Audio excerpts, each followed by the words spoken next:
Hello and welcome to The Hearing, our music review show here on the channel. I'm John. And from Chicago's North Side, I am Scotto. And before we get to this week's album, we've got some feedback from 2 weeks ago, our review of Among the Living by Anthrax. I completely forgot to check the comments before recording last week because I didn't expect to get YouTube comments yet. But We don't John, get alerted to those, do we? I have to be logged in, and I'm normally logged into my account, not our account.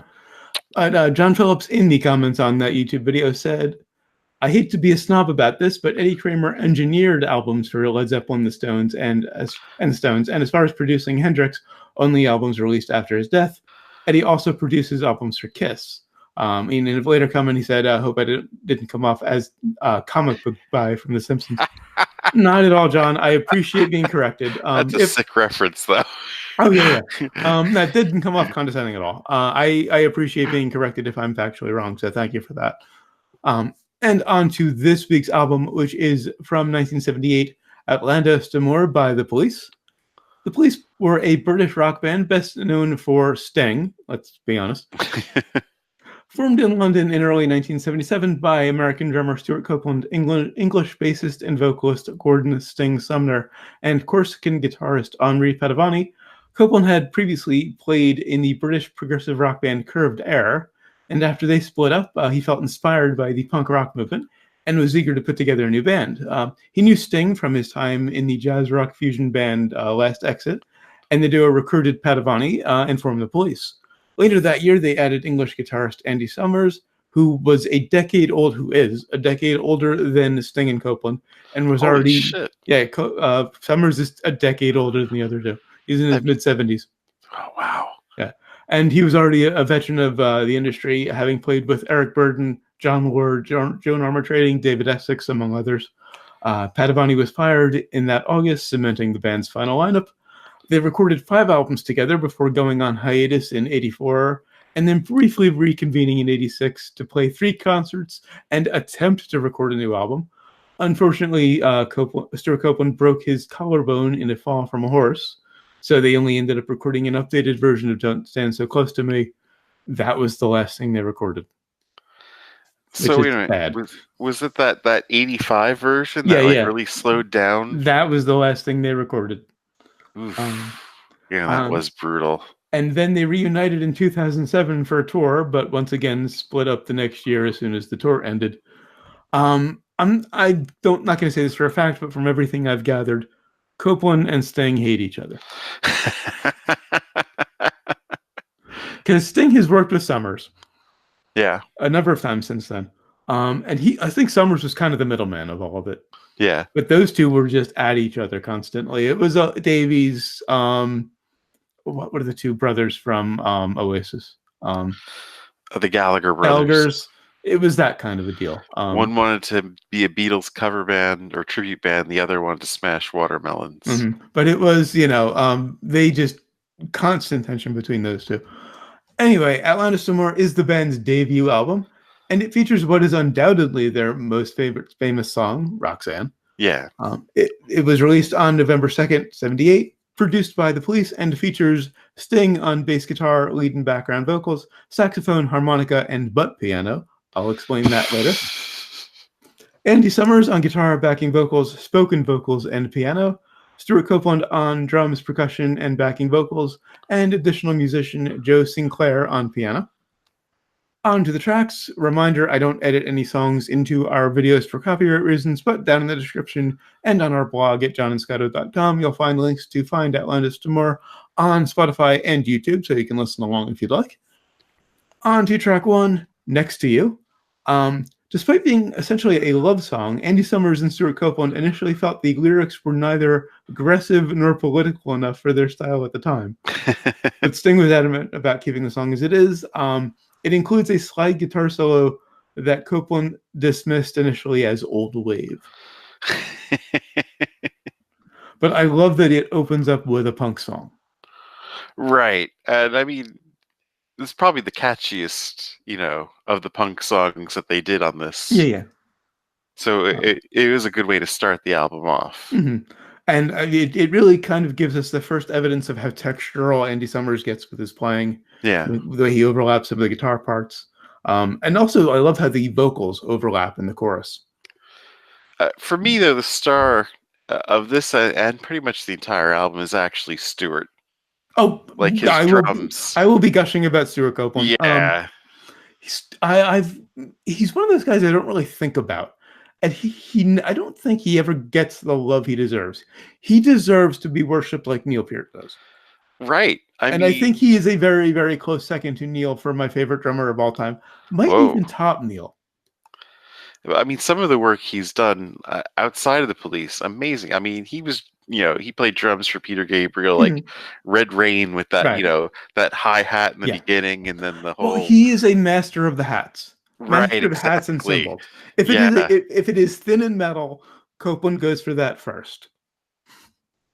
But back to next to you real quick. Love the slide solo. Just a really nice contrast to have this slide solo on a punk song. And back to Copeland, the drums in the last verse. Yeah. He really kind of steps up at that point and dominates the song, which is great. I mean, Sting, as far as I think he really, on this album in particular, abused the crutch of repetition is the best Yes, the way to fade put is it. too long, and they fall guilty of this a lot. It's really my ongoing criticism of the album is that Yeah. their songs, they don't know when to end a song. They just Right. keep repeating and repeating at the end. I mean, it was bad on this one, but nowhere near as bad as, say, the next track. Yeah, it gets so well. They kind of make it a little interesting on the next one. On to track 2, So Lonely. This is one of my favorites. It just goes straight to the reggae, which is the other side of their sound. It's punk and reggae and a little Yeah. bit of prog. That's kind of what the Police were. Love the muted guitar and the minimal bass. Sting gets a lot of credit as a singer-songwriter, and say what you will about his songs, but he is one of the greatest bass players of all time. I mean, he has some good moments on this album, but If you look at his work in general, he is one of the greats. Check out Dead End Job, for if you want something fast. But he is brilliant at the minimal, just playing the right notes at the right time. There's an art to that, and Sting is a master of it.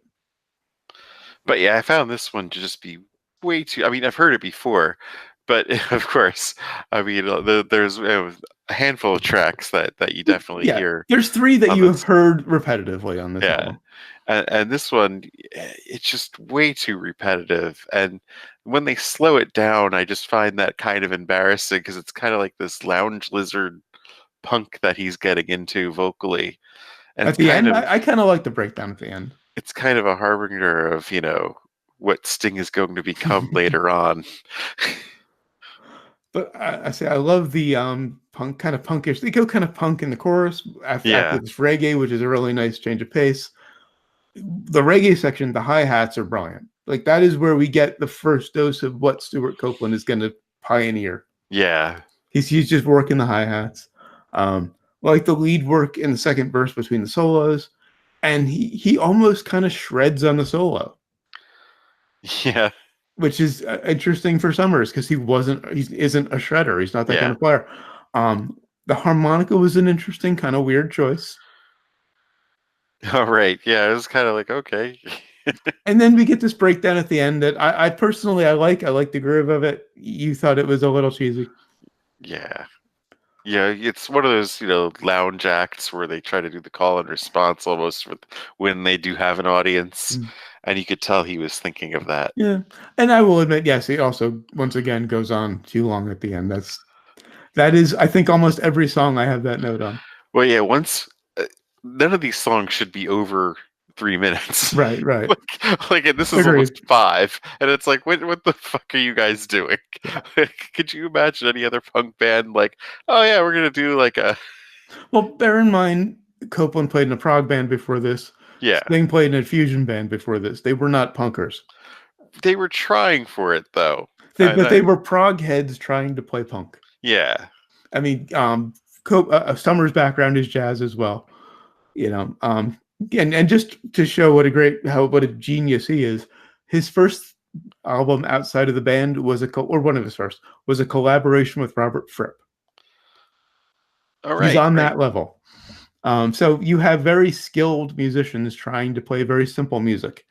Of course, they're going to get super, self-indulgent. On to track 3, Roxanne. It's Now hard this, to be critical, it's when listening to difficult to come this. into this one with fresh ears because it is Right. so well known. It's like, I'm gonna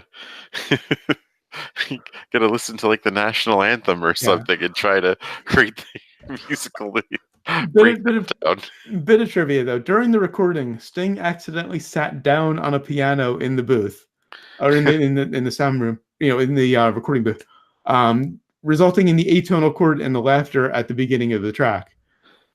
And you can hear it Oh like yeah, pretty clearly. and I never knew what that was. That it's kind of because it adds You this hear the interesting piano little tone. harmonic move to this static guitar chord, and then it goes a little down and then back up to the static guitar chord. And I always thought that was intentional. It's a fascinating harmonic move. That was a complete accident because he Yeah. sat on the piano. And I just thought it was just kind of this weird, sinister laugh at the beginning. I never thought it was an accident until recently. I knew that before prepping this episode, but it hasn't been that long. It was maybe a few Yeah. months ago. Again, great minimal bass. This could Piano. be Sting's best. I think. Well, that could be. It is It's his best vocal. Sting's best vocals on the album, Yeah, definitely. yeah. I'll give you that. There's another part where it gets a little more interesting, but this is probably his strongest vocal. I mean, is it really the strongest song though? I It's a- don't know. If you forget that you've heard it a billion times, it's a good song. Yeah. Um, I mean, they're borrowing from reggae acts here, of course, a lot. And I thought the lyrics, thinking about it critically, he's just trying too hard with this. He's going for the shock value of singing Yeah, about the prostitute, right. but not in like the Guar sense of shock value No. or punk, any other punks where they're just in your face about it. Right. He's just not committing enough to it. No. He's trying to still be dainty and gentlemanly about it. But Copeland does amazing things with the hi-hats and cymbals. Yeah. Love how the bass just anchors the whole song, even into the chorus. Everything kind of follows from the bass. Great groove in verse 2 because that's when the drums get interesting. Copeland has a tendency to hang back in the first verse and then make it interesting in the second and the third. And it's just very simple. 2 verses, 2 choruses. Does once again go on too long at the end. That's true. I mean, at least this one is, only a little over 3, but I mean, yeah, they can easily trim that down even. And we've gotten into this early, I think last year we mentioned this early on, where I have a tendency not to listen to entire songs. When I'm listening for my own enjoyment. When I'm reviewing, I have to listen to the whole song, of course. There is, I think, on the Smithereens, one of our first episodes, there was a whole bit at the end of the song that I'd never heard before, even though I'd listened to that album many, many times, because I just don't listen to whole songs. Once it gets into a repetition at the end, I stop it and move on to the next song. So it never bothered me before, all that repetition, because I just never bothered listening to it. Having to listen to it for this review, it really became obvious. Well, right. It's like he didn't want to write any more lyrics, or he came across a couple lines that he liked together, and he just figured, oh, we'll just fill the rest of the song up with that. I don't need to write anymore. It was pretty lazy songwriting, I thought. Or just the chorus at the end, repetitively, Roxanne put out the red light. Or put on the red light, whatever the line is. Well, he just liked that, put on the red light, Roxanne. And apparently they wrote it in a red light district somewhere. On to track 4, Hole in My Life, one of the lesser known songs from the album. Love the flange guitar, and the drum part is brilliant. Kind of just some really great stuff with the toms and the snare, mixing them together. It starts out like a song from Chicago. That little, like, anybody know what time it is kind of thing. Love how the bass moves the harmony along. And then there's this dramatic chord when it goes into the chorus. Because it's this kind of reggae-ish, but kind of downbeat verse. And then there's this great change going into the chorus. Very dramatic chord leading into it. Love the harmonies on the line. It leaves me vulnerable. I hate this disease. And Stewart's drums again. Oh Just yeah, he can't say dominates the enough song. about it. It is because this just gets super repetitious too. The yeah part before the solo, again, a little too much repetition. Loved the kind of minimalist, off-kilter guitar solo because that's what Summers does well, where he'll just pick Yeah. this bizarre chord and just hammer on it for a while, and just kind of move it around a bit. Love how the piano part adds tension. That's Joe Sinclair. That's one of the songs he played on, not Sting Okay. or Andy Summers. Love the high bass accents on the chorus out. Again, every fucking track, just too much repetition at the end. On to track 5, Peanuts. This was co-written by Sting and Stuart Copeland. Most of the songs were written by Sting on his own. 2 songs were co-written, this one by Copeland as well. Yeah, I feel like this one's more interesting. Like, I mean, the jazz, I use that in air quotes, Yeah. jazz in the middle is I don't know if it's bad or if it's Well, the just saxophone, I wouldn't call that jazz, but yeah. This was written about Rod Stewart. The lyrics were really. meant as an expression of disappointment on Sting's part toward his former idol, of whom he said, I used to be a great fan of his, but something happened to him. I hope I don't end up like that. Having since experienced the celebrity lifestyle himself, he no longer identifies with the song's lyrical content and has changed his view on Rod Stewart. He has he has in fact turned into Rod Stewart, definitely. Kind of, In yeah. fact, didn't they do something together? I Like don't know. didn't they do that all for one song? I kind of lost interest in Rod Stewart in the 80s.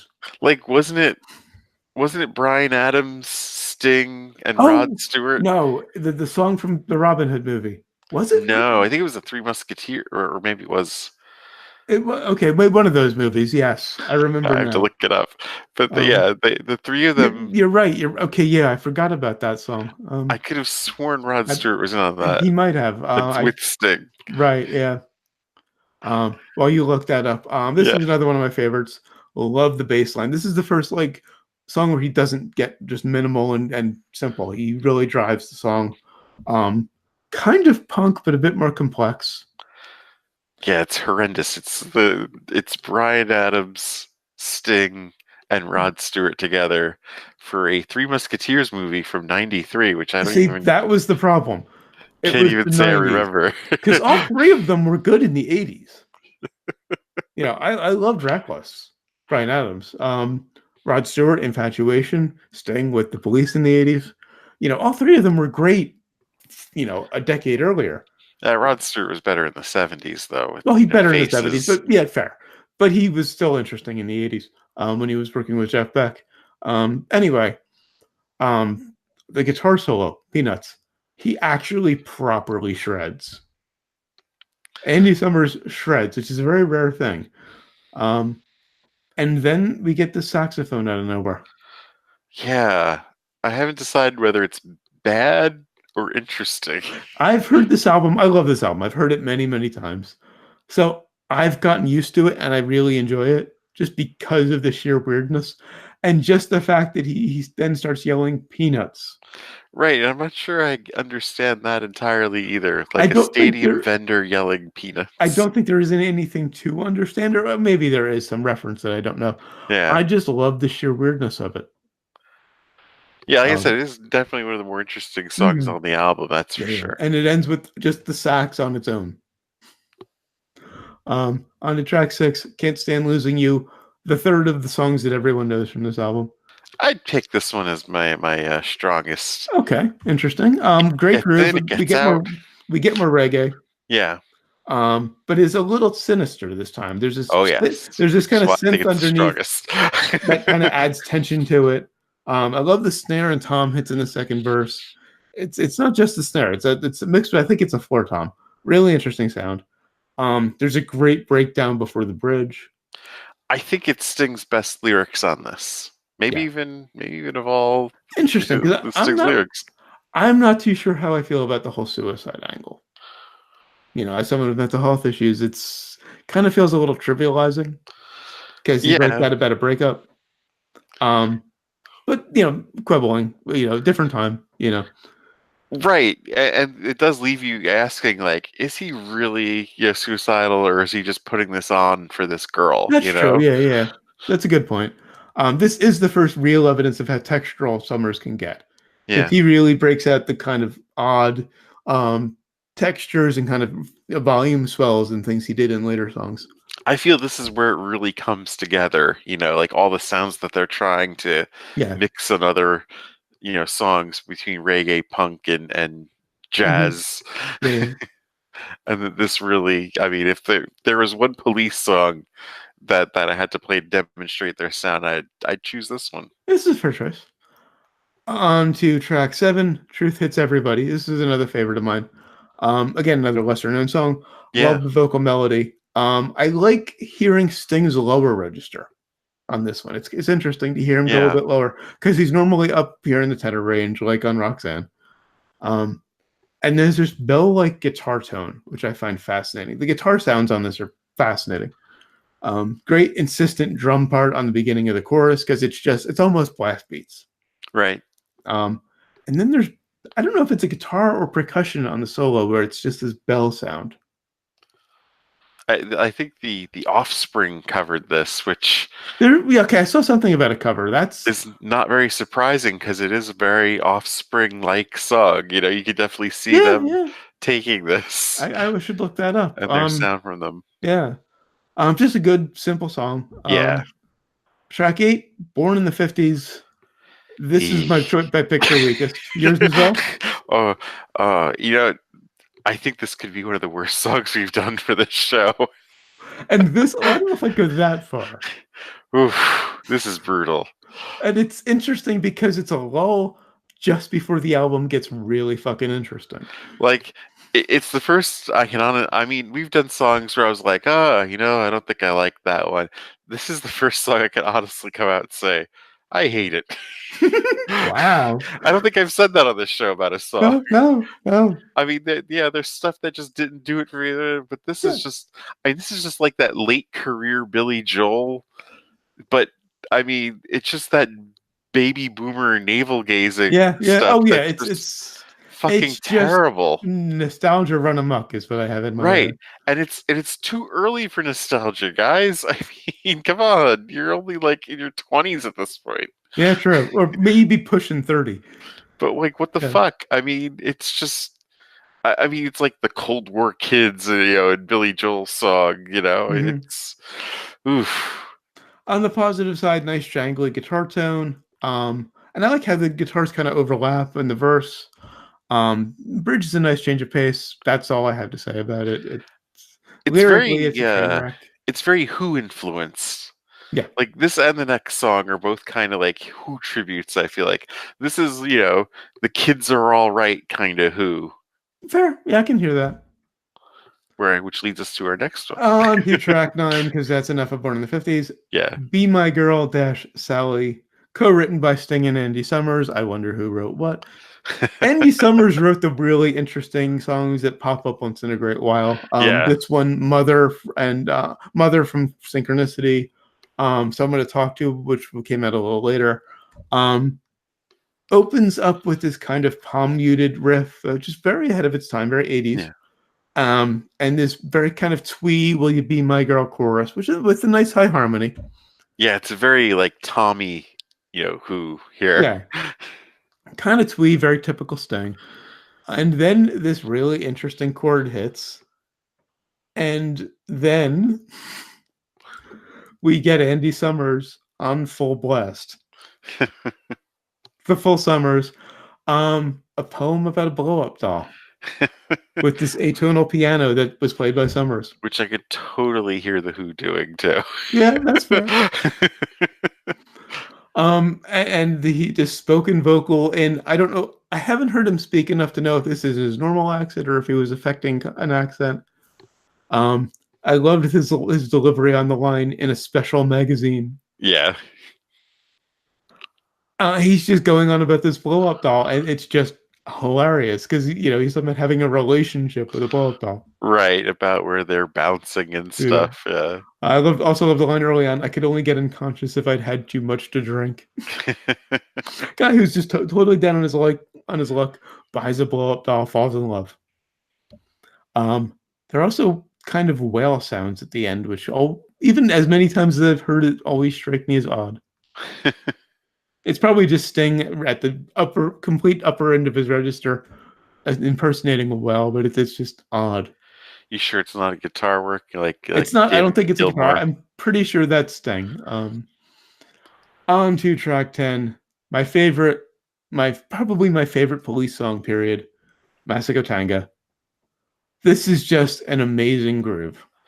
Yeah, this could be Summers and Sting's best work, I think. And it's particularly Sting because this is where he shows his chops. I went on Yeah. about him being one of the greatest bassists of all time. This is where this bass part breaks my brain. I mean, I think it's multiple parts layered, but still, the speed he shows, because most of what you're hearing on that riff is bass. Yeah. Summers backs it up, and he plays that sort of static chord in the background. Right. It's mostly Sting. Love the rhythm of the vocal. It's just this chanted mountain kind of gibberish vocal. Yeah. And even though the groove never really changes, it never bores me. Right. This one violates the rules I had established earlier about, nothing going over what did I say, 3 or 4 minutes? Yeah. This one almost hits 6, but it's not too long. I mean, And they can groove with this for a while. This is just the jam. This is like jam band stuff where they just fall into this groove. Right. And it just the hi-hat work is amazing. I know I have rototoms. I know they're not rototoms. They're just heads. It's the toms that are long and skinny. It's those drums. I don't remember the name. I think Copeland helped kind of invent them. Incidentally, from what I was reading, he invented the splash cymbal.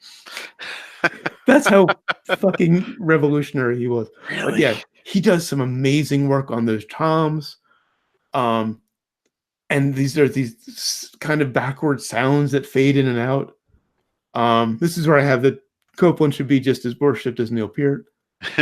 Sting is worshipped as a bass player among bass players. Most people just think of him as this annoying singer-songwriter. And Stewart or Summers has always been a little under the radar. Yeah. Like, unless you're a guitar player, you don't appreciate Andy Summers. Because he's not a showy player, aside from shredding a few points on a few songs here. But this is just, I was dancing too much to really take proper notes on this one. Because this is, one of my favorite songs of all time. And it's just because of that groove and that bass work and those drum parts. Yeah, like this is where the repetition works. Mm-hmm. Lyrically, it doesn't work. But well, it's just kind of nonsense, and it doesn't make any sense. This is so rhythmic, and that's what repetition's used for. And it's used for establishing a rhythm. Exactly, and it's kind of African sounding. Yeah, they break out of the reggae on this one. They go for kind of an African sound, and it's just this amazing groove that they just keep going. What was it? 6 minutes? You said? Almost. Yeah, it's just brilliant, and it's simple, and it's just right. And it's a beautiful way to end the album. Yeah. Do you recommend it? Ooh, I'm close, but yeah, I'll recommend this one. I think there's... All right, just too much repetition is the only thing holding you back? Yeah. Just skip the Born in the 50s and maybe, listen to it John style. Yeah, I was just going to say that. Yeah, when they start getting repetitions at the end, when they get into that chorus out. And that's my rule, is when it gets to a chorus out, I stop because I know what's going to happen. I mean, you see, I always listen to albums, and I've always been an album person. A lot of the times it's for driving, Okay, yeah. Well, when you're driving, you have no choice. Like, I think that was the thing with the Mars Volta album. Like, I was listening to that at a time where I was taking like 2.5-hour drives like every day. That album. And so, yeah, you just throw that on and you're driving through space. You're no longer on the Garden State Parkway. I would have liked that album a lot more if I was driving and listening to it. But obviously, I recommend it. I've loved this album for decades. I've listened to it a billion times. Almost all of it is brilliant. Again, skip Born in the 50s. This is the first time we've agreed on the weakest. Maybe. That's just a bad song, though. There's no getting around it. Even Roxanne is great if you forget you've heard it a billion times. Yeah. Oh, yeah. It is a very good song. Yeah, just stop it on the chorus out. Skip Born in the 50s. You will love this album. Yeah. And that is it for Outlandos to More. Until next time, when we'll be reviewing Fantasies by Metric. That will be interesting because I've only skimmed it, and it is the only metric I've heard. Well, yeah, this time I figured we just go with the popular Mhm. album, since we've tried it with like the The pre-sound right, and the post. yeah, Now we're and we going with the album and that they're we've known for. we've tried the kind of controversial album with Arcade Yes, Fire, um, which was let's just interesting. But yeah, let's go go with with the the one. popular one. And we're kind of bringing it down because last week we had, hardcore punk. We had, this is kind of a step toward pop. After Metric, we're reviewing Yannicka, who are just straightforward pop rock. I posted an older version of a song that's going to be on the Yannicka album on our Twitter and Facebook, the John and Scotto accounts, because it was in my head, and I'm kind of really looking forward to that review. That's going to be a great week for me, Yannicka, and anime again. But until then, next week we've got we've got Fantasies by Metric, and of course, until then, always remember, never forget, wherever you go in life, there you are. Hello and welcome to Zombie Takeout, the B movie and cult movie. Wow, wrong show. I haven't done that in a while. It's like, I don't think we've had an outtake on the hearing yet. I'm like, wait a minute, we just fucking did that. We're not doing that again. No, especially not with that movie. Take two. Right. Zombie Takeout. 1, 2, 3.